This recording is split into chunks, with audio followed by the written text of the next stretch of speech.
दोस्तों,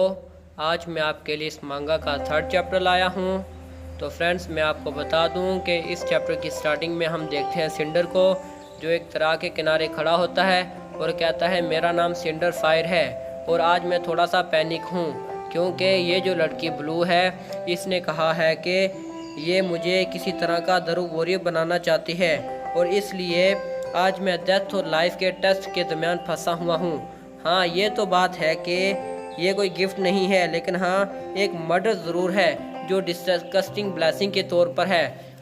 और हम देखते हैं कि ये सब सिंडर ब्लू की तरफ देखकर कह रहा होता है, जिसके बाद हम चीफ एल्डर को देखते हैं जो कहते हैं कि सब लोग मेरी बात ध्यान से सुनो। सिंडर एक दारू वॉरियर बनने वाला है ताकि वो अपनी ग्लोरी को वापस हासिल करे। तो ये सुनने के बाद हम देखते हैं कि सब लोग बहुत खुश हो जाते हैं और अपने एंसेस्ट्रल गॉड का नाम चिल्लाते हुए वो सिंडर को भी चीयर अप कर रहे होते हैं। और जब सिंडर उनकी चीयर अप को देखता है और उनकी खुशी को देखता है तो सिंडर कहता है कि वेल, ये बहुत लेट हो चुका है, अब मेरे लिए खामोश रहना। तो ये बात सुनने के बाद मताचिया कहती है खामोशी से तुम्हारा मतलब क्या है। तो मताचे की यह बात सुनने के बाद सिंडर मताचिया की तरफ देखता है और कहता है मेरा मतलब है कि एक इंसान को दारू वॉरियर बनने से अच्छा है कि वो एक नॉर्मल वॉरियर बन जाए। तो ये सिंडर जब ये कहता है तो हम देखते हैं कि ग्रैंड एल्डर जल्दी से उसके पीछे आते हैं और कहते हैं सिंडर, ये तुम क्या कह रहे हो?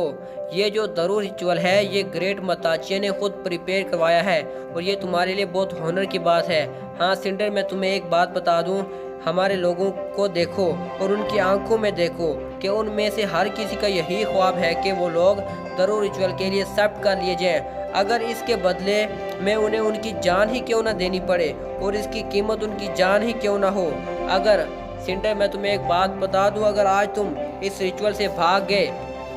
तो तुम आज मताचिया की इंसल्ट भी करोगे और इसके साथ साथ तुम फायर ड्राइव के हुनर को भी ख़त्म कर दोगे। अगर मताचिया ने तुम्हें माफ़ भी कर दिया तो चीफ नहीं माफ़ करेंगे, लेकिन अगर तुम दारू रिचुअल के अंदर मर भी गए तो ये तुम्हारे लिए बहुत सम्मान की बात है और तुम्हारे फादर तुमसे बहुत खुश होंगे। ये कहने के बाद हम देखते हैं कि ग्रैंड एल्डर साहब लोगों को कहते हैं कि लोगों, हमारे वॉरियर को हमेशा याद रखना। और इसके बाद हम देखते हैं कि जब सब लोग ग्रैंड एल्डर की ये बात सुनते हैं तो वो सब लोग खुश हो जाते हैं और अपने ससुर का नाम चिल्लाते हुए सिंडर को दोबारा चीयर अप करने लगते हैं। और हम देखते हैं कि चीफ एल्डर भी सिंडर को चीयर अप करते हैं, लेकिन हम देखते हैं कि सिंडर अपने अंदर ही अंदर बहुत डरा हुआ होता है और आप उसके चेहरे से ये पता लगा ही सकते हैं। जिसके बाद हम देखते हैं मताचिया को जो कहती है कि अब वक्त आ गया है कि दारू रिचुअल की शुरुआत की जाए। तो मताचिया की ये बात सुनने के बाद जब सिंडर मताचिया की तरफ देखता है तो मताचिया कहते हैं तुम्हें तालाब के अंदर जाना है और एक शार्क फिश को पकड़ना है और ये हमारे वॉरियर के लिए कोई बड़ा चैलेंज नहीं है। जिसके बाद मताचिया एक वुड मीट का पीस फेंकती है दरिया के अंदर, लेकिन हम देखते हैं कि अभी वो मीट का पीस दरिया के अंदर नहीं गिरा होता कि उससे पहले शार्क फिश दरिया से बाहर निकलती है, पानी से बाहर आकर उस मीट के पीस को अपने मुंह के बल पकड़ लेती है। जिसके बाद जितने भी मीट के पीसेस फेंके जाते हैं वो सब वो शार्क अपने मुंह के बल पकड़ लेती है। तो ये देखने के बाद हम देखते हैं सिंडर मताचिया से कहता है मताचिया, जब तुमने मुझे लाइफ और डेथ टेस्ट के बारे में बताया था तो तुम्हारा मतलब शार्क फिश को पकड़ने का था। तो ये बताते कहते हुए सिंडर हम देखते हैं थोड़ा डरा होता है। तो ये सुनने के बाद मताचिया कहती है हाँ तुमने ठीक कहा है, ये जो शार्क फिश हैं ये रिवर की किंग होती हैं और वही बंदा इन्हें पकड़ सकता है जो एक दारू वॉरियर बनने के लिए क्वालिफाइड हो। तो ये बात सुनने के बाद हम देखते हैं कि सिंडर कहता है ये तो बहुत आसान है, हाँ अगर ये बात है तो चलो शुरू करें। तो हम देखते हैं कि मताचिया का इशारा मिलते ही तमाम लोग सिंडर को घेर लेते हैं और सिंडर उन सबको देखने के बाद कहता है कि तुम लोग क्या करने वाले हो, तुम लोग ऐसे मुझे क्यों देख रहे हो, आखिरकार तुम लोग करना क्या चाहते हो। जिसके बाद हम देखते हैं चीफ को जो कहते हैं रिचुअल शुरू करो। तो ये चीफ की ये बात सुनने के बाद हम देखते हैं कि वो जितने भी लोग थे जिन्होंने सिंडर को घेरा था वो सब लोग सिंडर को उठा लेते हैं और उठाने के बाद सिंडर को दरिया की तरफ लेके जा रहे होते हैं। तो सिंडर चिल्ला रहा होता है और कहता है कि ये तुम लोग क्या करने वाले हो, क्या करना चाहते हो, कोई मेरी मदद करो। और इतने में हम देखते हैं कि वो सब लोग सिंडर को पानी के अंदर फेंक देते हैं और हम देखते हैं कि जब सिंडर पानी के अंदर जा रहा होता है तो सिंडर बहुत चिल्ला रहा होता है और कह रहा होता है कि ये तुम लोगों ने क्या किया, क्या तुम लोग मुझे मारना चाहते हो, मुझे बचाओ, जल्दी से मुझे बाहर निकालो। तो इतने में हम देखते हैं कि सिंडर ये कहता हुआ पानी के अंदर गिर जाता है और जब सिंडर पानी के अंदर गिरता है तो हम देखते हैं कि सिंडर की आंखें बंद होती हैं और सिंडर पानी के अंदर जब वो होश में आता है तो वो जब अपने इर्द गिर्द शार्क को देखता है तो वो काफ़ी डर जाता है और वो पानी के अंदर ही बहुत ऊंची आवाज़ से चिल्लाता है। जिसके बाद हम देखते हैं कि वो चिल्लाता है, उसके बाद हम देखते हैं कि जितनी भी शार्क होती हैं वो पानी के अंदर बहुत स्पीड के साथ जाने लगती हैं और इतनी स्पीड के साथ शार्क को पानी के अंदर जाता हुआ हम देखते हैं कि बाहर खड़े हुए लोग भी देख रहे होते हैं और वो बहुत गौर से देख रहे होते हैं और थोड़े मायूस भी होते हैं क्योंकि सिंडर अभी तक बाहर नहीं आया होता। उसके बाद अचानक ही हम देखते हैं कि सिंडर बहुत स्पीड के साथ स्विम करता हुआ बाहर आता है और हम देखते हैं कि उसके पीछे काफ़ी शार्क पड़ी होती हैं और उन शार्क से भागता हुआ दूर आ रहा होता है, चिल्ला रहा होता है कोई मेरी मदद करो। तो ये सुनने के बाद हम देखते हैं कि चीफ एल्डर को जो कहते हैं कि जल्दी करो, हमारे वॉरियर की मदद करो। तो इसके बाद हम देखते हैं कि वो एक भाला फेंकते हैं सिंडर की तरफ। जब सिंडर उस भाले को कैच करता है तो सिंडर कहता है कि अब इसका क्या इस्तेमाल है। और इतना कहने के बाद हम देखते हैं कि जब सिंडर को रियलाइज़ होता है कि जो एक शार्क है उसके बहुत नज़दीक आ चुकी है तो वो उस शार्क को उस भाले से मारते हुए कहता है मुझसे दूर रहो। और सिंडर के अटैक की वजह से हम देखते हैं कि वो शार्क भी सिंडर से दूर हो जाती है। जिसके बाद हम देखते हैं कि सिंडर फाइनली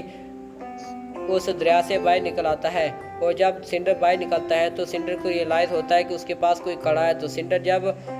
ऊपर की तरफ देखता है तो हम देखते हैं उसके सामने दो आदमी खड़े होते हैं जिनमें से वो जब देखता है कि ये दोनों बहुत गुस्से में हैं तो उनको देखते हुए हम देखते हैं कि सिंडर कहता है कि अब तुम लोग क्या चाहते हो। तो सिंडर की बात सुनने के बाद एक आदमी जो